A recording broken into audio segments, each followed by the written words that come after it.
What's up, everybody? Welcome back to another episode of 30 in 30. And in today's episode, we're going to talk about factors to determine the length of your next off season.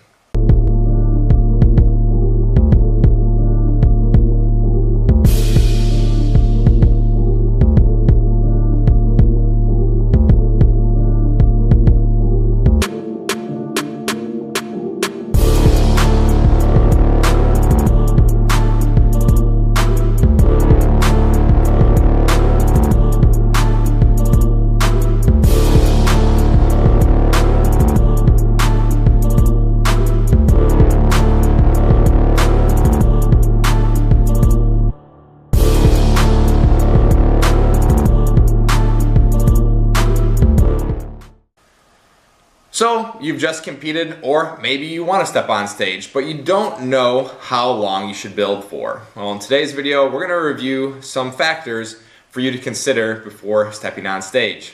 Now, there's a lot of factors, but I've narrowed it down to a select few that could help you decide how long your next off season should be.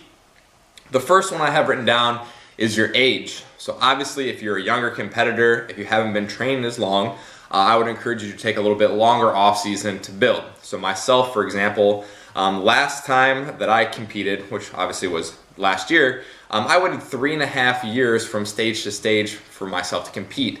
I'm still, in the grand scheme of things, a little bit younger, especially as a pro bodybuilder, so I'm going to take another 3-4 years to compete again. Now, if you're someone who is, maybe in their middle to late 40s and they're kind of grasping, trying to hold on to what they've built. Maybe they only have a few good years left, then your off season might be a little bit shorter than some.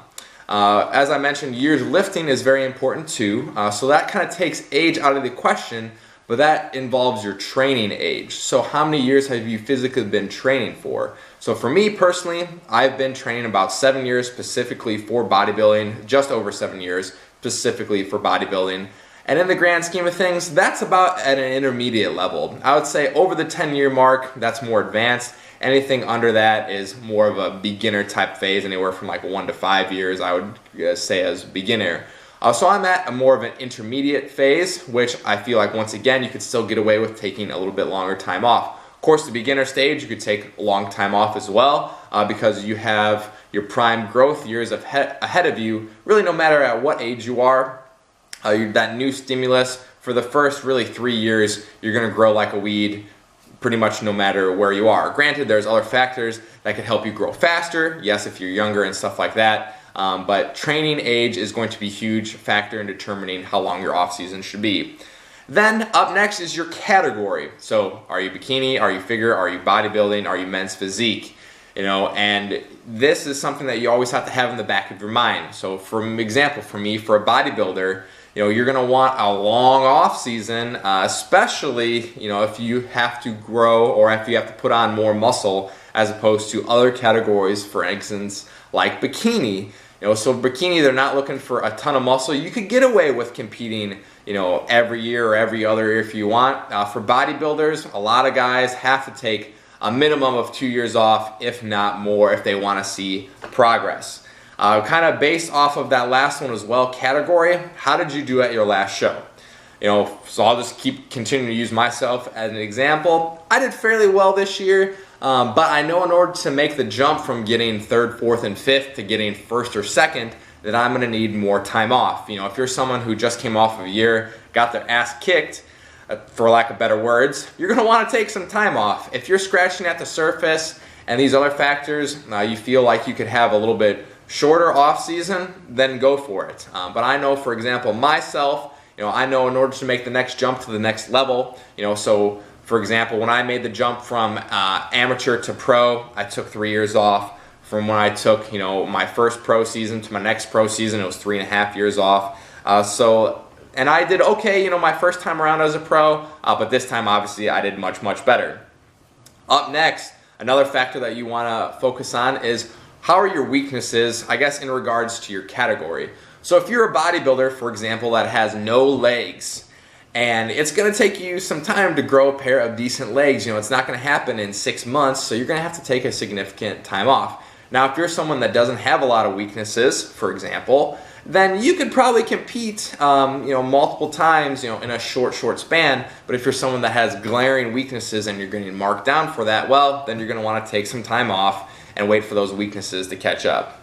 And then the big ones that I figured I'd save for last are, first of all, your metabolism. So obviously, you can't necessarily compete year after year after year being in a caloric deficit for many reasons. Well, you probably lose some muscle in the process as well if you do that. But people need to spend time actually building their intake. I see it all too often that people don't take the time to actually build their intake. They just kind of go from eating normal to competing, in a caloric deficit. And they don't take the time actually to work their intake up to somewhere semi-respectable, and then start peeling it back from there. They pretty much just eat like a normal person and then go into their contest prep diet. So that's something that I think a lot of people would benefit from.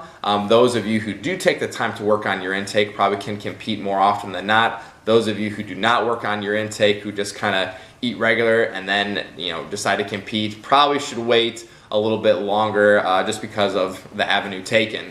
And then the biggest one of when to do your next contest prep or how long your off season should be is in regards to your hormones. So as many of you guys have seen me make posts before, some interesting information that came out this past year in regards to especially bodybuilders dieting to single-digit body fat levels and what their hormones do in that process. Obviously, things like testosterone get suppressed over time when we're losing body fat, we're in a caloric deficit for a long time, and we're just not eating a ton of especially fat. And even though if we are taking test boosters, they can only help so much.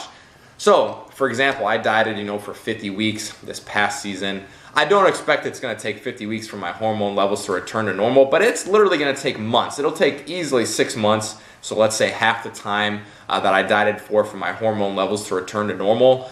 So if you're someone who diets for a long time, and obviously if you're a bodybuilder who has to go to a very, very far extreme low body fat level, you're not going to want to compete year after year after year. And that's when you do see the muscle loss. That's when you do see your strength dropping.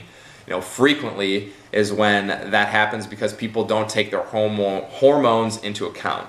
And last but not least, you do have to take life in general into the equation. So for example, last year was an open year for me. The year previous, I got married, and I wanted no part of competing in the year that I was going to get married in because of all the stuff that goes into that. This year, obviously for many other factors, mainly because I just competed for hormones, I need to work on my weaknesses and everything, but I'm talking about life. My wife and I may have a child this year. We'll see, if we're lucky enough to have that happen, maybe next year. But that's why I'm taking an extended amount of time off, because life has to happen. I need to be able to grow my business. I want to enjoy the time that I have with my family. And I don't want to be necessarily competing year after year after year, because as much, as we do love bodybuilding, there are other things outside of bodybuilding and other more important things for us to focus on. And that's coming from someone, who's a professional bodybuilder who coaches professional, athletes, as we do have to focus on other things. We have to have life happen to us, and we have to enjoy the other aspects outside of bodybuilding, as you guys have heard me talk about in my Dominate Every Aspect series. So the guys, that is today's video. Is hopefully you learn some things to help you decide how long your next off season should be, or some important factors to consider. So as always, guys, keep crushing it, and I'll see you in tomorrow's video for 30 in 30.